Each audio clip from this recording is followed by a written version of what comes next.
Hello everyone, this is Sindhu, Assistant Professor, Department of Economic, GFGC Mitigation. Students, ಈ ಹಿಂದಿನ ಸೆಷನಲ್ಲಿ ನಾವು analyse ಮಾಡಿದ್ವಿ ಕೃಷಿ ಮತ್ತು ಕೈಗಾರಿಕೆಯ ನಡುವಿನ ಡಿಪೆಂಡೆನ್ಸಿ ಏನು, ಅದರ ಪರಸ್ಪರ ಅವಲಂಬನೆಯ ರೀತಿ ಹೇಗಿರುತ್ತೆ, ಕೃಷಿ ಹೇಗೆ ಕೈಗಾರಿಕೆಯನ್ನು ಅವಲಂಬಿಸಿರುತ್ತೆ, ಕೈಗಾರಿಕೆ ಕೃಷಿಯನ್ನು ಹೇಗೆ ಅವಲಂಬಿಸಿರುತ್ತೆ ಅನ್ನೋದಕ್ಕೆ ಸಂಬಂಧಪಟ್ಟಂತೆ ಕೆಲವೊಂದು ಎಕ್ಸಾಂಪಲ್ಸ್ಗಳ ಮುಖಾಂತರ ನಾವು ತಿಳ್ಕೊಂಡಿದ್ವಿ. So in this session we are going to discuss about dependency between agriculture and service sector.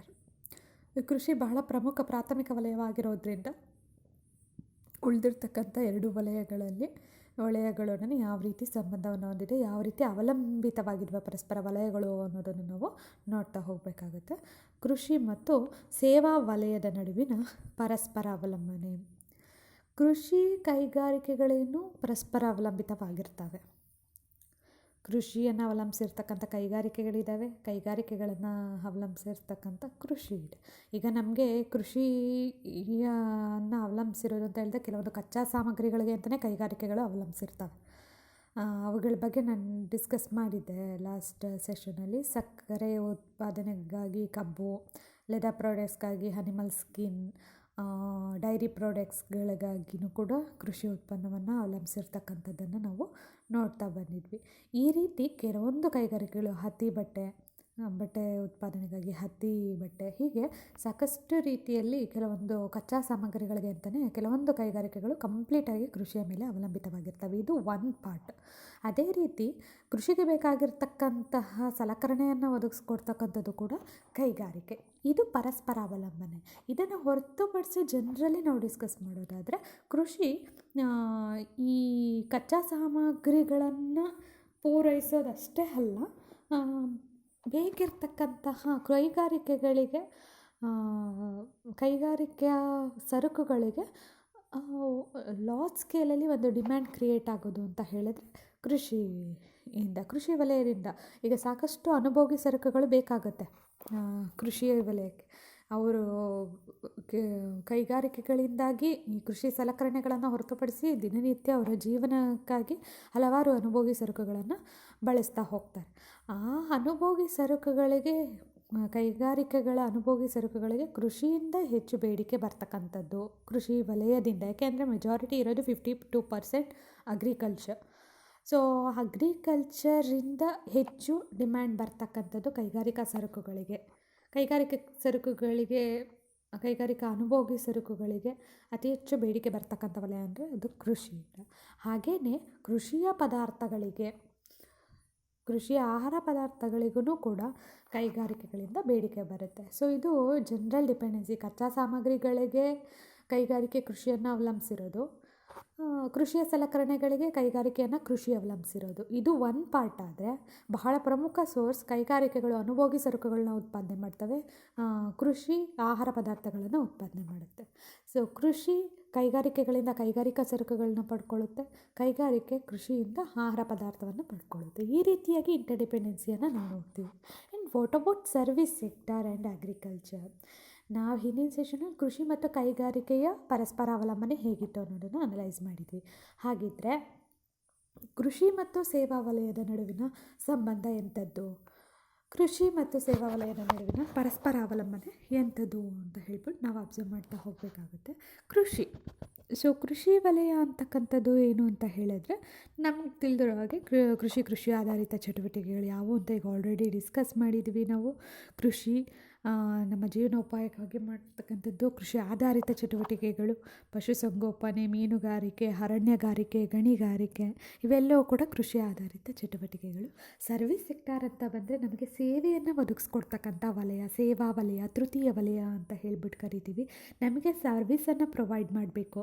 Banking ಸೇವೆ, ವಿಮಾ ಸೇವೆ, ಶಿಕ್ಷಣ, ಆರೋಗ್ಯ, ಪ್ರವಾಸೋದ್ಯಮ ಇವೆಲ್ಲವೂ ಕೂಡ ಯಾವುದ್ರಲ್ಲಿ ಬರುತ್ತೆ ಅಂತ ಹೇಳಿದ್ರೆ ಯಾವುದರಲ್ಲಿ ಸೇವಾ ವಲಯದಲ್ಲಿ, ತೃತೀಯ ವಲಯದಲ್ಲಿ ಬರ್ತಕ್ಕಂಥದ್ದನ್ನು ನಾವು ನೋಡ್ತಾ ಬರ್ಬೋದು. ಸೊ ಇದಿಷ್ಟು ಆಯಿತು. ಹಾಗಿದ್ಮೇಲೆ ನಮಗೀಗ ಕೆಲವೊಂದು ಕಾನ್ಸೆಪ್ಟ್ಸ್ಗಳು, ಕೆಲವೊಂದು ವಲಯಗಳನ್ನು ಅಬ್ಸರ್ವ್ ಮಾಡ್ತಿದ್ದಂಗೆ ಗೊತ್ತಾಗುತ್ತೆ ಡಿಪೆಂಡೆನ್ಸಿ ಏನು, ಯಾವ ರೀತಿ ಇರುತ್ತೆ ಅಂತ ಹೇಳಿಬಿಟ್ಟು. ಅಫ್ಕೋರ್ಸ್ ಈಗ ಸೇವಾ ವಲಯ ಕೃಷಿಯನ್ನು ಯಾತಕ್ಕಾಗಿ ಅವಲಂಬಿಸಿದೆ ಅಂತ ನಾವು ಮೇಜರಾಗಿ ತಗೊಳ್ಳೋದಾದರೆ, ಫುಡ್ ಫಸ್ಟು ಒಂದು ಡಿಪೆಂಡೆನ್ಸಿನ ಫುಡ್.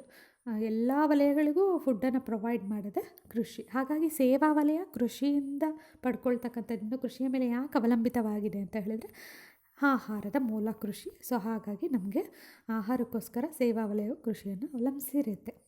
ಕೃಷಿ ಏನಕ್ಕೆ ಅವಲಂಬಿಸಿರುತ್ತೆ?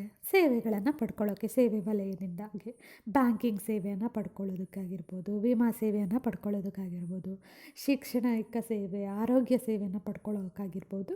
ಈ ರೀತಿಯಲ್ಲಿ ಡಿಪೆಂಡೆನ್ಸಿ, ಪರಸ್ಪರ ಅವಲಂಬನೆ ಆಗಿರ್ತಕ್ಕಂಥದ್ದನ್ನು ನಾವು ನೋಡ್ತಾ ಬರಬೇಕಾಗುತ್ತೆ. ಸೊ ಈಗ ನಾನು ಆಗಲೇ ಹೇಳ್ದಂಗೆ, the agriculture sector ಕಾನ್ಸಿಸ್ಟ್ of those activities that facilitate the production of crops. ಬೆಳೆ ಬೆಳೀತಕ್ಕಂತಹ ವಲಯಗಳೆಲ್ಲ ಏನಿದ್ದಾವೆ ಅದು ಅಗ್ರಿಕಲ್ಚರ್, ಕೃಷಿ ಆಧಾರಿತ ಚಟುವಟಿಕೆಗಳು. Service sector ಕಾನ್ಸಿಸ್ಟ್ of all those activities that facilitate the well being of people through services. ಸೇವೆಗಳನ್ನು ಒದಗಿಸ್ಕೊಡ್ತಕ್ಕಂಥ ವಲಯವಾಗಿ ನಾವು ಕನ್ಸಿಡರ್ ಮಾಡ್ತಾ ಬರ್ಬೋದು. ಸೊ ಈಗ ಎರಡಕ್ಕೂ ಕಾಮನ್ ಡಿಪೆಂಡೆನ್ಸಿ ಏನು ಅಂತ ಹೇಳ್ಬಿಟ್ಟು ನಾನು ಹೇಳಿದೆ. ಸೇವಾ ವಲಯ ಕೃಷಿಯನ್ನು ಯಾಕೆ ಅವಲಂಬಿಸಿರುತ್ತೆ? ಆಹಾರಕ್ಕಾಗಿ. ಅದೇ ರೀತಿ ಕೃಷಿ ವಲಯ ಸೇವಾ ವಲಯವನ್ನು ಯಾಕೆ ಅವಲಂಬಿಸಿರುತ್ತೆ? ವೆರೈಟೀಸ್ ಆಫ್ ಸರ್ವೀಸಸ್, ವಿವಿಧ ರೀತಿಯ ಸೇವೆಗಳನ್ನು ಪಡ್ಕೊಳ್ಳೋದಕ್ಕೋಸ್ಕರ. ಈಗ ಒಂದೊಂದಾಗಿಯೇ ಡಿಸ್ಕಸ್ ಮಾಡೋಣ ನಾವು. Dependency of agriculture on service sector. First ಕೃಷಿ ಸೇವಾ ವಲಯದ ಮೇಲೆ ಯಾತಕ್ಕಾಗಿ ಅವಲಂಬಿತವಾಗಿರುತ್ತೆ? ಸೊ ಫಸ್ಟ್ಲಿ ಬಂದುಬಿಟ್ಟು ಫಾರ್ ಟ್ರಾನ್ಸ್ಪೋರ್ಟೇಷನ್ ಫೆಸಿಲಿಟಿ. ಡೆಫಿನೆಟ್ಲಿ ನಮಗೆ ಅಗ್ರಿಕಲ್ಚರಲ್ಲಿ ಏನು ನಾವು ಕಲ್ಟಿವೇಟ್ ಮಾಡಿರ್ತೀವಿ, ಏನು ಬೆಳೆ ಬೆಳೆದಿರ್ತೀವಿ, ಅದನ್ನು ಒಂದು ಕಡೆ ಸಾಗಣೆ ಮಾಡಬೇಕು ಅಂತ ಹೇಳಿದ್ರೆ ಟ್ರಾನ್ಸ್ಪೋರ್ಟೇಷನ್ ವೆರಿ ಇಂಪಾರ್ಟೆಂಟ್. ನಾವಿಲ್ಲಿ ರೈತ ಬೆಳೆದಿರ್ತಕ್ಕಂಥ ಸಣ್ಣ ಪುಟ್ಟ ತರಕಾರಿಗಳು ಇವೆಲ್ಲ ನಮ್ಮ ಸ್ಮಾಲ್ ಮಾರ್ಕೆಟ್ಸಲ್ಲಿ ಮಾತ್ರ ನೋಡಿರ್ತೀವಿ. ಬಟ್ ನಾವು ಇನ್ನೂ ವೈಡರಾಗಿ ನೋಡೋದಾದರೆ ಬೇರೆ ಬೇರೆ ರಾಜ್ಯಗಳಿಂದ ನಮಗೆ ಈಗ ರೈಸ್ ಇರ್ಬೋದು, ವೀಟ್ ಇರ್ಬೋದು, ಬೇರೆ ಬೇರೆ ರಾಜ್ಯಗಳಿಂದ ನಾವು ತರಿಸ್ಕೊಳ್ಬೇಕು, ಇಲ್ಲಿ ಅದರ ಉತ್ಪಾದನಾ ವೆಚ್ಚ ಹೆಚ್ಚು ಅನ್ನೋದಾದರೆ, ಸೊ ನಾವು ಬೇರೆ ಇಂಟರ್ಸ್ಟೇಟಿಂದ ನಾವು ಟ್ರಾನ್ಸ್ಪೋರ್ಟೇಷನ್ ಮೇಲೆ ಡಿಪೆಂಡ್ ಆಗಬೇಕಾಗುತ್ತೆ. ನಾವು ಕೇವಲ ಇಲ್ಲಿ ನಮ್ಮ ಸರೌಂಡಿಂಗಲ್ಲಿ ಇರ್ತಕ್ಕಂಥ ಹಳ್ಳಿಯಿಂದ ನಗರಗಳಿಗೆ ಹೋಗೋದು, ನಗರದಿಂದ ಹಳ್ಳಿಗೆ ಬರೋದು, ಬರೀ ಇದಿಷ್ಟಕ್ಕೆ ನಮಗೆ ಟ್ರಾನ್ಸ್ಪೋರ್ಟೇಷನ್ ಫೆಸಿಲಿಟಿ ಮೀಸಲಾಗಿರೋದಿಲ್ಲ. ವಿವಿಧ ರಾಜ್ಯಗಳಿಗೆ ಹೋಗಬೇಕಾಗತ್ತೆ. ನಾವಿಲ್ಲಿ ಬೆಳೆದಿರ್ತಕ್ಕಂಥ ರೈಸ್ ಬೇರೆ ಯಾವುದೋ ರಾಜ್ಯ ಡಿಮ್ಯಾಂಡ್ ಮಾಡ್ತಾ ಇರುತ್ತೆ, ಅಲ್ಲಿಗೆ ಕಳಿಸ್ಕೊಡ್ಬೇಕಾಗತ್ತೆ. ಸಮ್ಟೈಮ್ಸ್ ಬೇರೆ ರಾಜ್ಯಗಳಿಂದ ಈಗ ಅಕ್ಕಿ ಕೊರತೆ ಉಂಟಾಗಿದೆ, ಬೇರೆ ರಾಜ್ಯಗಳಿಂದ ರಾಜ್ಯ ಸರ್ಕಾರಗಳು ಕೊಂಡ್ಕೊಂಡು ನಮಗೆ ಸಪ್ಲೈ ಮಾಡ್ತವೆ. ಈ ರೀತಿ ಇದ್ದಂಥ ಸಂದರ್ಭದಲ್ಲಿ ಟ್ರಾನ್ಸ್ಪೋರ್ಟೇಷನ್ ವಿತಿನ್ ಎ ಕಂಟ್ರಿಯಲ್ಲೇ ಸಾಕಷ್ಟು ನಮಗೆ ಅದು ಸರ್ವಿಸ್ ಪ್ರೊವೈಡ್ ಆಗುತ್ತೆ. ಸೊ ಸಮ್ಟೈಮ್ಸ್ ನಮಗೆ ಈಗ ಕೆಲವೊಂದು ಟ್ರೈನ್ ಮುಖಾಂತರ, ಗೂಡ್ಸ್ ಗಾಡಿಗಳ ಮುಖಾಂತರನೂ ಕೂಡ ನಾವು ಬೇರೆ ಕಡೆ ಸಪ್ಲೈ ಮಾಡ್ತೀವಿ. ಬೇರೆ ಕಂಟ್ರಿಗಳಿಗೆ ನಾವು ಸಪ್ಲೈ ಮಾಡಬೇಕಂತ ಹೇಳಿದಾಗ ವಾಟರ್ ಟ್ರಾನ್ಸ್ಪೋರ್ಟೇಷನ್ ಮೇಲೆ ಡಿಪೆಂಡ್ ಆಗಿರ್ತೀವಿ. ಸೊ ಫೈನಲಿ ಕಂಪ್ಲೀಟಾಗಿ ಹೇಳೋದಾದರೆ transportation facility is very important to the agriculture development. Transportation belongs to service sector. ಸೇವಾ ವಲಯದಲ್ಲಿ ಬರ್ತಕ್ಕಂಥದ್ದೇ ಸಾಗಣೆ ವ್ಯವಸ್ಥೆ. ಹಾಗಾಗಿ ಕೃಷಿಯಲ್ಲಿ ನಾವೇನೇ ಬೆಳೆ ಬೆಳೆದಿದ್ದೀವಿ ಅದನ್ನು ಮಾರಾಟಕ್ಕೆ ತೊಗೊಂಡು ಹೋಗಬೇಕು, ಅಥವಾ ಏನೋ ಕಚ್ಚಾ ಪದಾರ್ಥಗಳನ್ನ ತೊಗೊಂಡು ಬರಬೇಕು, ಯಾವುದೋ ಮೆಷಿನ್ಸ್ ತೊಗೊಬರ್ಬೇಕು ಅಂತ ಹೇಳೋದಾದರೆ ಫಸ್ಟ್ ನಾವು ಡಿಪೆಂಡ್ ಆಗ್ತಕ್ಕಂಥದ್ದೇ, ರೈತ ಡಿಪೆಂಡ್ ಆಗ್ತಕ್ಕಂಥದ್ದೇ ಟ್ರಾನ್ಸ್ಪೋರ್ಟೇಷನ್ ಮೇಲೆ. Next, for research and innovations. Definitely ಈಗ ಕೃಷಿಯಲ್ಲಿ ನಾವು ಇದು ಬೆಸ್ಟ್ ಎಕ್ಸಾಂಪಲ್ ತೊಗೊಳ್ಬೋದು ಅಂದರೆ ಗ್ರೀನ್ ರೆವಲ್ಯೂಷನ್, ಹಸಿರು ಕ್ರಾಂತಿ. ಹಸಿರು ಕ್ರಾಂತಿ ಅನ್ನೋದು ಸುಮ್ಮನೆ ಹಾಗೆ ಆಗಿದ್ದಲ್ಲ, ಅದೊಂದು ಆವಿಷ್ಕಾರ, ಅದೊಂದು ಸಂಶೋಧನೆ. ಯಾಕೆ ಕೃಷಿಯಲ್ಲಿ ಉತ್ಪಾದನೆ ಯಾಕೆ ಕಡಿಮೆ ಇದೆ, ಯಾಕೆ ಉತ್ಪಾದಕತೆ ಕಡಿಮೆ ಆಗ್ತಾ ಇದೆ, ಫಲವತ್ತತೆ ದಿನದಿಂದ ದಿನಕ್ಕೆ ಕಡಿಮೆ ಆಗ್ತಾ ಹೋದಂತೆ ನಮಗೆ ಬೆಳೆ ಸಿಗೋದಿಲ್ವಾ? ಹಾಗಾದರೆ ಇದಕ್ಕೆ ಸೊಲ್ಯೂಷನ್ ಏನು? ಮತ್ತು ಯಾಕೆ ನಾವು ವೆರೈಟೀಸ್ ಆಫ್ ಪ್ರಾಡಕ್ಟ್ಸ್ನ ಪ್ರೊಡ್ಯೂಸ್ ಮಾಡೋದಕ್ಕಾಗೋದಿಲ್ಲ? ಸೊ ಯಾಕೆ ನಾವು ಬೇರೆ ಬೇರೆ ತಳಿಗಳ ಮಿಶ್ರಣ ಮಾಡೋದಕ್ಕಾಗೋದಿಲ್ಲ? ಈ ಥರದ ಕೆಲವೊಂದು ಕ್ವಶನ್ಸ್ಗಳು ಅರೈಸ್ ಆಗಿದ್ದರಿಂದನೇ ಗ್ರೀನ್ ರೆವಲ್ಯೂಷನ್ ಆಗಿದ್ದು. ಯಾಕೆ ಅಷ್ಟರ ಮಟ್ಟಕ್ಕೆ ಕ್ರಾಂತಿ ಆಯಿತು, ಒಂದೊಂದು ಪ್ರಾಡಕ್ಟಲ್ಲೂ ಪ್ರೊಡಕ್ಷನ್ ಯಾಕೆ ಜಾಸ್ತಿ ಆಗ್ತಾ ಬಂತು, ಕ್ವಾಂಟಿಟಿ ಜಾಸ್ತಿ ಆಗ್ತಾ ಬಂತು ಅಂತ ಹೇಳಿದರೆ that is because of this innovations. So ಕೃಷಿಯಲ್ಲಿ ಈ ಮಟ್ಟಿಗಿನ ಸಂಶೋಧನೆ ಮತ್ತು ಆವಿಷ್ಕಾರಗಳು ಬಹಳ ಪ್ರಮುಖವಾಗ್ತವೆ. ಈಗ ಮಣ್ಣಿನ ಬರಡು ಭೂಮಿ ಆಗಿರುತ್ತೆ, ಅಲ್ಲಿ ಏನು ಫಲವತ್ತಾದ ಭೂಮಿ ಆಗಿರೋದಿಲ್ಲ.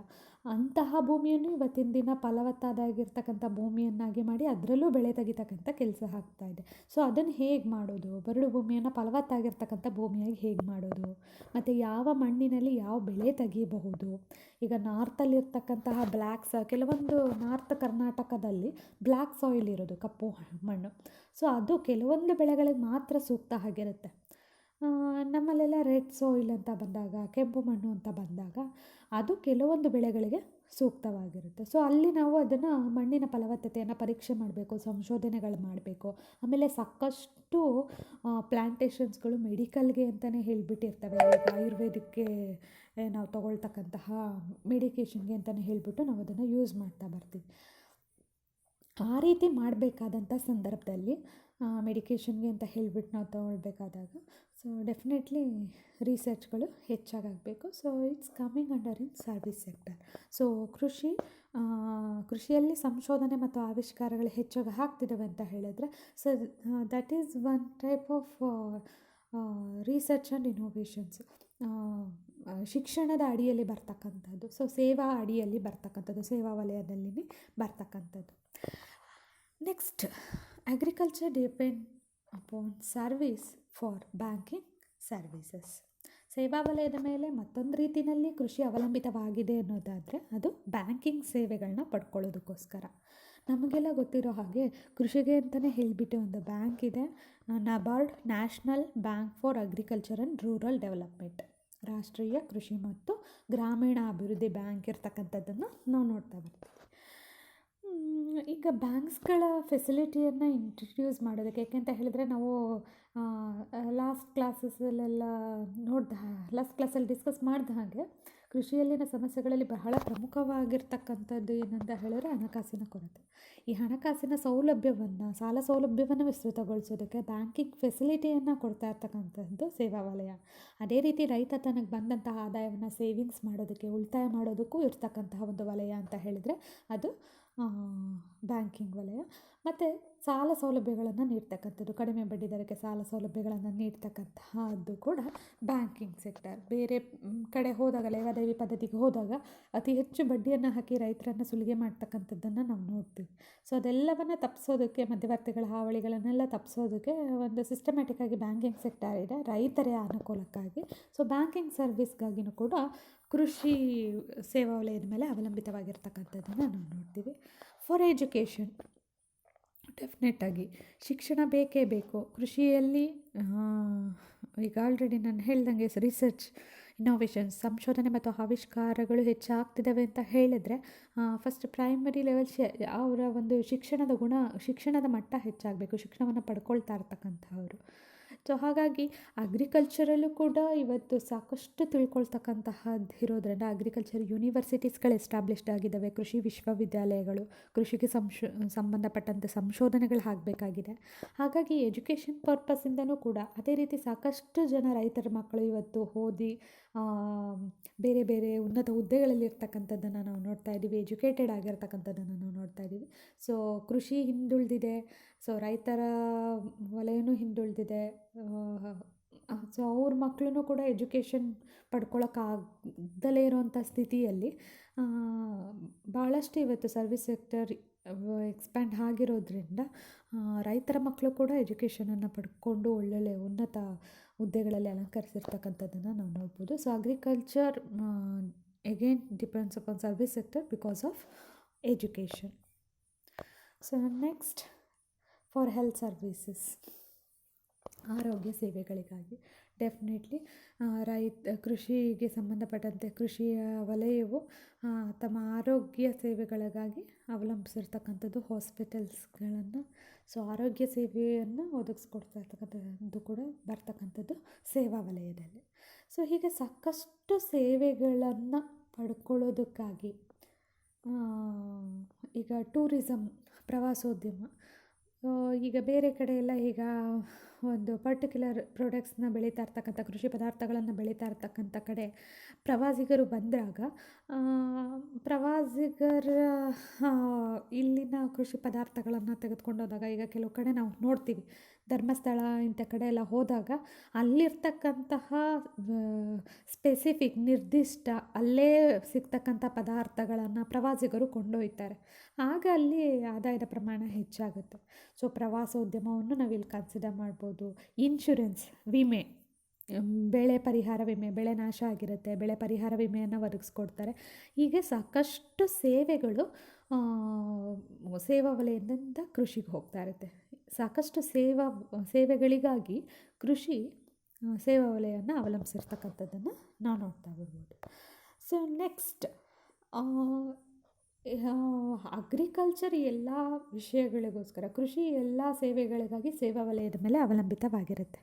For banking service, for education, for research, for education, for health services, for transportation, ಈ ಎಲ್ಲ ಸೇವೆಗಳಿಗಾಗಿ ಕೃಷಿ ಸೇವಾ ವಲಯವನ್ನು ಅವಲಂಬಿಸಿರುತ್ತೆ. ಅದೇ ರೀತಿ ಸೇವಾ ವಲಯವೂ ಕೂಡ ಕೆಲವೊಂದು ನಿರ್ದಿಷ್ಟ ಉದ್ದೇಶಗಳಿಗಾಗಿ ಕೃಷಿಯನ್ನು ಅವಲಂಬಿಸಿರುತ್ತೆ. ಯಾವ್ಯಾವ ಕಾರಣಗಳಿಂದ ಅಂತ ನಾವು ನೋಡೋದಾದರೆ, ಮೇಯ್ನ್ ಬಂದುಬಿಟ್ಟು ಫುಡ್ ಸೋರ್ಸ್, ಆಹಾರದ ಮೂಲ.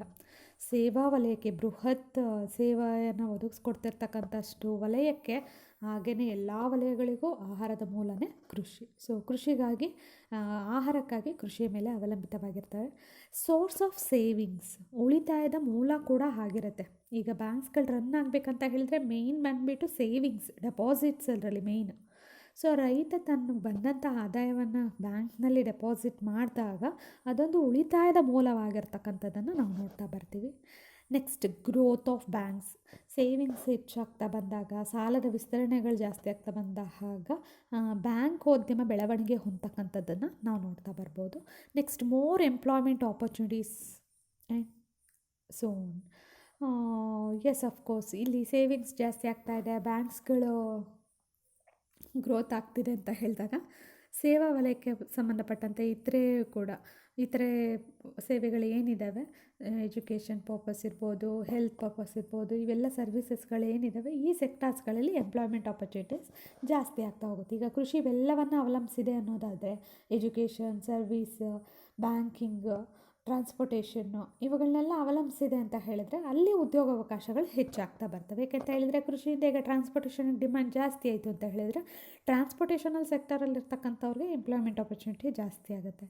ಬ್ಯಾಂಕಿಂಗ್ ಸೆಕ್ಟರಲ್ಲಿ ಅವರು ಸೇವಿಂಗ್ಸ್ನ ಜಾಸ್ತಿ ಮಾಡ್ತಾ ಬಂದು ಸಾಲದ ಬೇಡಿಕೆ ಜಾಸ್ತಿ ಮಾಡಿದ್ರು ಅಂದರೆ ಅಲ್ಲಿ ಆದಾಯದ ಪ್ರಮಾಣ ವೃದ್ಧಿಯಾಗಿ ಎಂಪ್ಲಾಯ್ಮೆಂಟ್ ಆಪರ್ಚುನಿಟೀಸ್ ಕ್ರಿಯೇಟ್ ಆಗ್ತಾ ಬರ್ತವೆ. ಸೊ ಹಾಗಾಗಿ ಹೆಚ್ಚು ಉದ್ಯೋಗಾವಕಾಶಗಳು ಸೃಷ್ಟಿ ಆಗೋದಕ್ಕೆ ಒಂದಲ್ಲ ಒಂದು ರೀತಿಯಲ್ಲಿ ಕೃಷಿ ಕಾರಣ ಆಗುತ್ತೆ. ಕೃಷಿಯಿಂದ ಬೇಡಿಕೆ ಬರ್ದಲೇ ಹೋದರೆ, ಕೃಷಿಯಿಂದ ಸಾಲ ಪಡ್ಕೊಳ್ದಲೇ ಇದ್ದರೆ ಕೃಷಿಕರು, ಸೇವಿಂಗ್ಸ್ ಮಾಡ್ದಲೇ ಹೋದರೆ ಅಥವಾ ಟ್ರಾನ್ಸ್ಪೋರ್ಟೇಷನ್ಗೆ ಡಿಮ್ಯಾಂಡ್ ಮಾಡ್ದಲೇ ಹೋದರೆ ಬಹುಶಃ ಸೇವಾ ವಲಯಕ್ಕೆ ಯಾವುದೇ ರೀತಿಯಾಗಿರ್ತಕ್ಕಂಥ ಡಿಮ್ಯಾಂಡ್ ಇರೋದಿಲ್ಲ. ಸೊ ಕೃಷಿ ವಲಯದಿಂದನೂ ಕೂಡ ಅಗಾಧ ಪ್ರಮಾಣದಲ್ಲಿ ಬೇಡಿಕೆ ಬರ್ತಿರ್ತಕ್ಕಂಥದ್ದನ್ನು ನಾವು ಸೇವಾ ವಲಯದಲ್ಲಿ ನೋಡಬೇಕಾಗುತ್ತೆ. ಸೊ ಇದಿಷ್ಟು ಕೃಷಿ ಮತ್ತು ಸೇವಾ ವಲಯದ ಪರಸ್ಪರ ಅವಲಂಬನೆ ಹೇಗಿರುತ್ತೆ ಅನ್ನೋದಕ್ಕೆ ಸಂಬಂಧಪಟ್ಟಂತೆ ಆಯಿತು. ಫರ್ದರ್ ಇನ್ಫಾರ್ಮೇಷನ್ಗೆ ಇನ್ನೂ ರೆಫರೆನ್ಸಸ್ಗೆ ನೀವು ಈ ಬುಕ್ಗಳನ್ನ ರೆಫರ್ ಮಾಡ್ಬೋದು. Thank you.